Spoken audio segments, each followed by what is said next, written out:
Good morning, it's Friday, March the 5th, 2010 at the Flamingo Loft, Brooksville, Florida.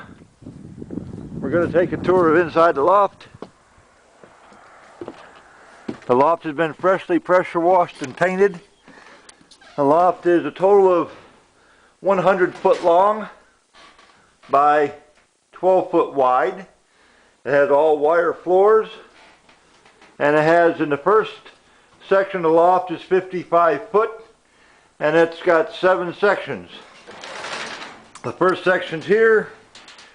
That's what we use for a grit, our feed trays, and all the perches.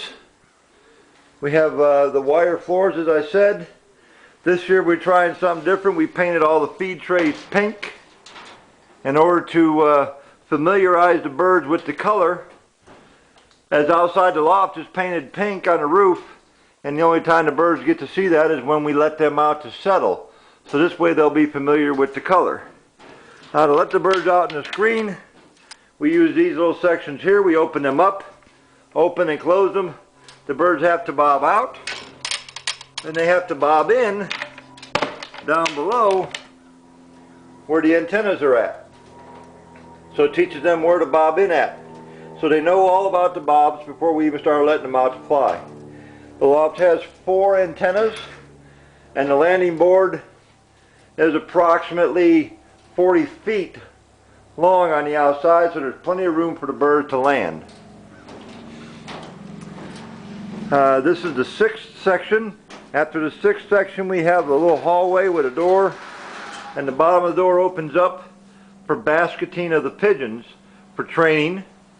When we basket for a race, we have to hand scan each bird, and they're hand placed inside of each basket. But for training, we use this here. The bottom of that door opens up.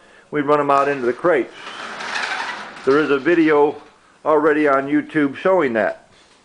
This is the 7th section, and then we go into the new part. Relatively new. We had a 24-foot loft we brought over. It's over there, and in between, I built a addition between with a feed room. This is about 10 foot wide, 10 foot across, and this is about 8 foot deep, not quite 8 foot.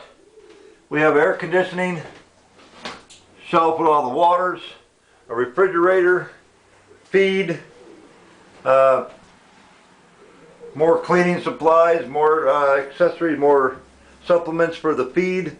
This is the sink we use for filling the waters, and we have a sink over here with bleach water for cleaning the drinkers in. We soak them in that, or we dip them in there and rinse them, and then we wash them in the other sink and fill them. This room has got epoxy on the floor. The floors are solid. The epoxy is for easy cleaning. This room is completely sealed off, so no rodents can even possibly get in there. This section here is 24 foot long.